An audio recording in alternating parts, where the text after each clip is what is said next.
Qancha vaqtdan beri tomir orqali giyohvand moddalar qabul qilasiz? 1 yilcha bo'lib qoldi. Qon tahlil natijasiga ko'ra sizda OIV infeksiyasi borligi aniqlandi. Endi nima bo'ladi? Eng avvalo, giyohvand modda qabul qilishdan voz kechib, men yozib beradigan antiretrovirus dorilarini muntazam ravishda ichasiz. Antiretrovirus dori vositalari davlat tomonidan bepul beriladi. Nima, bu dorilaringiz kasallikni yo'q qilarmidi? Bu dorilarni qabul qilmasamchi? Hozir sizni 1 milligram qoningiz tarkibida virus miqdori 10 ming tani tashkil qiladi.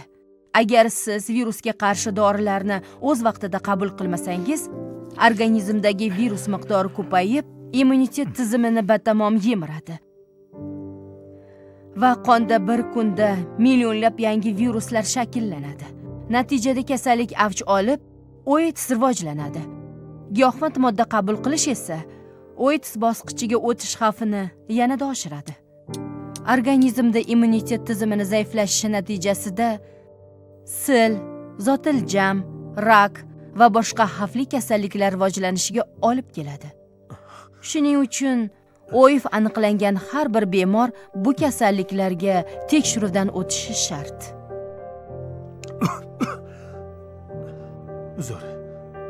Sil, zotiljam, rak kasalliklari OIV infeksiyasi kabi asoratlari xavfli kasalliklar hisoblanadi. Sil kasalligi esa havo tomchi va maishiy muloqot orqali yuqadi. Shu bois salomatligingiz uchun bizning tavsiyamizga amal qilishingizni so'rayman. Menga yordam bering. Men yashashni istayman. O'lishni xohlamayman.